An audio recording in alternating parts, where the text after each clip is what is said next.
The Ellen DeGeneres Show bukan sekedar talk show biasa. Ellen bikin formula baru, positif, dancing, games, dan juga kebaikan. Tayang sejak 2003 dan bertahan selama hampir 2 dekade. Here she is now, Ellen DeGeneres. Dengan gayanya yang ceria, santai, dan penuh energi positif, Ellen berhasil membawa angin segar ke layar televisi Amerika yang seringkali dipenuhi oleh drama. Hey Cardi B. Hey. Hey. Hi. Hi. Setiap episodenya selalu ditunggu-tunggu. Bukan hanya karena bintang tamunya, tapi juga karena kehangatan dan keseruan dari Ellen sendiri. Dia dancing di opening, main game konyol dengan audiensnya, sampai memberi hadiah besar seperti mobil, puluhan ribu dolar, liburan gratis, dan lain sebagainya. Be kind to one another. Sebuah kalimat yang sering dia ucapkan di setiap episodenya. When I say be kind to one another, I don't mean only the people that think the same way that you do. I mean be kind to everyone. Brandingnya sangat jelas. Be kind. Ellen menjadi wajah kebaikan. Menjadi ratu siang hari televisi Amerika. Tapi ketika televisi mati dan kamera berhenti untuk merekam, yang terjadi justru sebaliknya. Testimoni karyawan The Ellen Show mengatakan, Ellen adalah orang paling jahat di belakang layar. Toxic, phony, hypocrite, liar. That's what she is. Patternnya mulai jelas. Ellen yang di TV dengan Ellen yang di kehidupan nyata adalah dua orang berbeda. Karena banyak sekali kontroversi yang terjadi di balik layar. Seperti karyawan dilarang berbicara atau kontak mata dengan Ellen. Dan seringkali ada karyawan yang dipecat tiba-tiba tanpa alasan yang jelas. Dan dari semua hal ini, muncul satu pertanyaan. Apakah senyum dan kebaikan itu murni, atau hanya kemasan yang dirancang rapi untuk menjaga reputasi? Ellen DeGeneres hanyalah seorang wanita biasa yang lahir di Louisiana, Amerika Serikat. Ia mencoba bertahan hidup sambil mencari jalan di dunia hiburan dengan mengandalkan selera humornya. Ellen mulai meniti karir sebagai stand-up komedian di era 80-an. Bayangkan, saat itu stand-up komedi masih sangat didominasi oleh kaum laki-laki, dan komedian perempuan seringkali tidak dihargai. Tapi Ellen datang dengan gaya yang berbeda.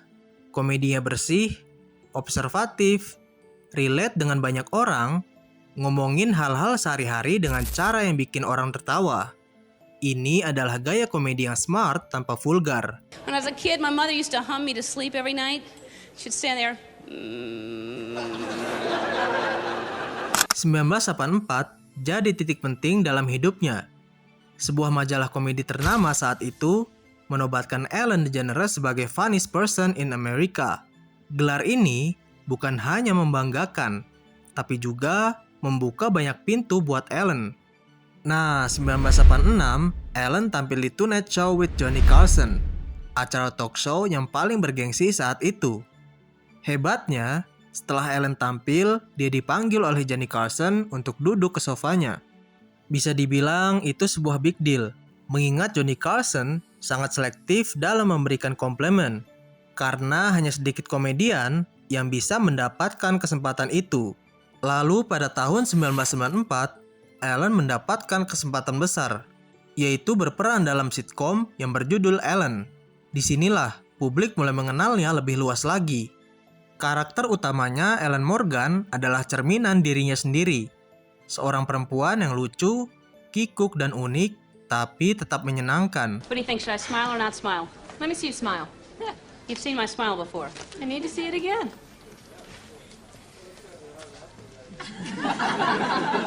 Don't smile. Jeez. Sitkom ini berjalan sangat sukses dan membawanya semakin kuat sebagai komedian sekaligus aktris. Di balik keberhasilan awalnya itu, di dunia komedi dan televisi, ada satu hal besar yang dia simpan rapat-rapat, yaitu orientasi seksualnya. Tahun 1997, Ellen mengambil keputusan yang mengubah hidup selamanya. Dia bikin pengakuan sebagai seorang gay atau lesbian. Say the truth. I mean, be who I am. I'm 35 years old. I'm so afraid to tell people. I mean, Susan, I'm gay. Di episode yang dijuluki The Puppy Episode, karakter Ellen di sitkomnya adalah seorang lesbian. Yang lebih mengejutkannya, pengakuan itu bukan hanya adegan skrip di film saja, tapi di kehidupan nyata pun, Ellen DeGeneres secara terbuka mengakui hal yang sama. Pada tahun tersebut, pernikahan sesama jenis masih ilegal di seluruh Amerika. Diskursus tentang LGBTQ+ masih sangat tabu. Dan Ellen yang sedang berada di puncak karirnya nekat melakukan hal itu. Tentu, reaksi publik campur aduk. Banyak yang support, tapi banyak juga yang boikot. Sponsor kabur, rating turun, setahun kemudian sitkomnya dibatalkan. Ellen di blacklist dari Hollywood. Couldn't get a job? What was that like? Not only couldn't get a job, couldn't get someone on a phone. I mean, they're literally, the show was canceled and no one called me. Namun dari keterpurukan itu, Ellen tidak menyerah begitu saja. Ellen tetap percaya bahwa dirinya masih punya tempat di dunia hiburan. Pelan-pelan dia mulai membangun ulang nama besarnya. Salah satu titik paling penting terjadi pada tahun 2003, saat ia dipercaya menjadi pengisi suara karakter Dory dalam film animasi Finding Nemo dan Finding Dory. Yes! Great idea! You take me to find him! Why didn't I think of that? Come on! Di tahun 2013 juga, Ellen meluncurkan acara The Ellen DeGeneres Show. Acara ini bukan sekedar talk show biasa. Ellen bikin formula baru, positif, dancing, games, dan juga kebaikan. Setiap episode dia dancing di opening. Dia main game konyol dengan audiensnya. Dia juga memberi hadiah-hadiah besar seperti mobil, puluhan ribu dolar, liburan gratis, dan lain sebagainya. Brandingnya sangat jelas. Be kind to one another. Ellen menjadi wajah kebaikan. Menjadi ratu siang hari televisi Amerika. Orang-orang nonton show-nya untuk mengurangi stres dari hal-hal yang negatif. Show-nya pun menang Emmy Award berkali-kali. Para artis dan selebriti besar berlomba-lomba menjadi tamu. Ellen interview Obama, Taylor Swift, interview hampir semua nama-nama besar. Dan di tahun 2016, Obama memberikannya Presidential Medal of Freedom, sebuah penghargaan tertinggi bagi rakyat di Amerika Serikat. Ellen punya semuanya. Show-nya sukses, seorang istri, yakni Portia de Rossi, rumah mewah, dan kekayaan yang senilai ratusan juta dolar. Salah satu entertainer paling powerful dan memiliki citra paling baik di Amerika Serikat. Tapi di balik layar, yang terjadi adalah 180 derajat kebalikannya. Ellen seperti punya dua sisi kehidupan.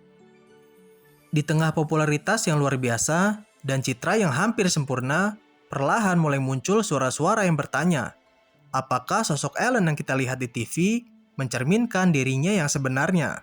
Di layar, Ellen selalu tampil ceria, ramah, dan penuh semangat positif. Tapi di balik panggung, mulai banyak yang merasakan ada sesuatu yang gak beres. Salah satu momen awal yang jadi sorotan terjadi pada tahun 2007, saat para penulis acara TV Hollywood melakukan aksi mogok kerja. Sebagian besar acara berhenti tayang untuk menghormati aksi tersebut, tapi The Ellen Show tetap lanjut syuting.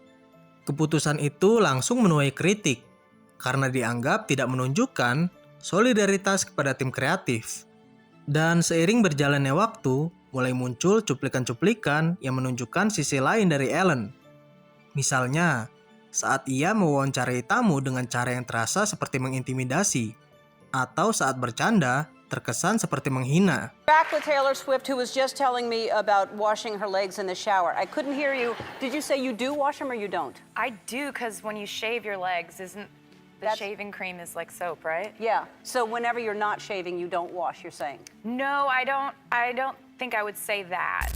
Now, some people are saying, word on the street is that this album is all about a breakup from someone. Okay.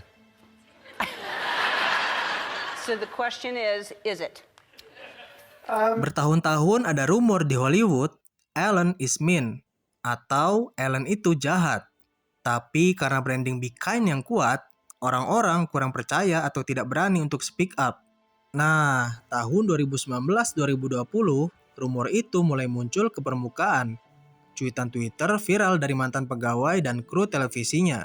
Cerita-cerita tentang bagaimana Ellen memperlakukan orang di balik layar. Seperti karyawan dilarang berbicara atau kontak mata dengan Ellen, dipecat tiba-tiba tanpa alasan jelas.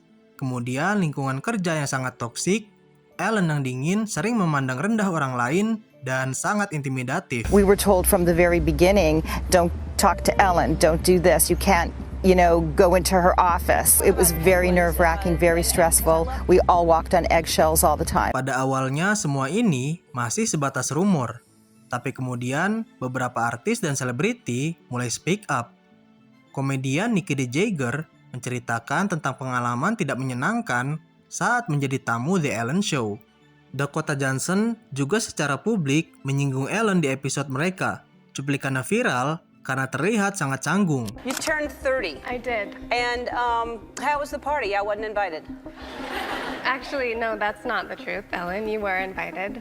Last time I was on the show, last year, you gave me a bunch of about not inviting you, but I didn't even know you wanted to be invited. But I did invite you and you didn't come. So, This time you invited me? yeah. Are you sure? Yeah. How do you know? I don't think so. Ask everybody. Ask Jonathan, your producer. Who Okay. said you were? I Yeah, was he's right invited? there. Why didn't I go? I don't know. Tak butuh waktu lama sampai kasus ini viral di media sosial. #RipEllen pun sempat ramai. Dan publik yang dulu mendukungnya, kini mulai mempertanyakan segalanya. Bagaimana mungkin acara dengan slogan Be Kind to One Another ternyata menyimpan begitu banyak cerita kelam di balik layar? Juli 2020, BuzzFeed News merilis investigasi dengan 36 mantan karyawan The Ellen Show. Rangkumannya sangat mengerikan, mulai dari pelecehan seksual, rasisme, intimidasi, dan nepotisme yang terjadi di belakang layar. Warner Bros. Tidak tinggal diam. Mereka akhirnya mulai investigasi internal. 3 eksekutif produsernya dipecat dari show. Ellen akhirnya bikin video permintaan maaf dan klarifikasi. Tapi upaya Ellen tersebut dianggap tidak tulus dan terkesan tidak genuine. Ellen justru menyalahkan eksekutif produsernya dan menyalahkan toxic culture. Seakan-akan dia tidak tahu apa-apa dan masih defensif.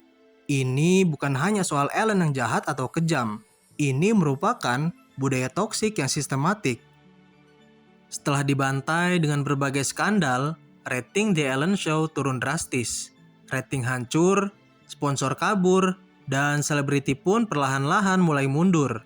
Pada tahun 2021, Ellen akhirnya mengumumkan bahwa season ke-19 dari The Ellen Show akan menjadi season terakhirnya.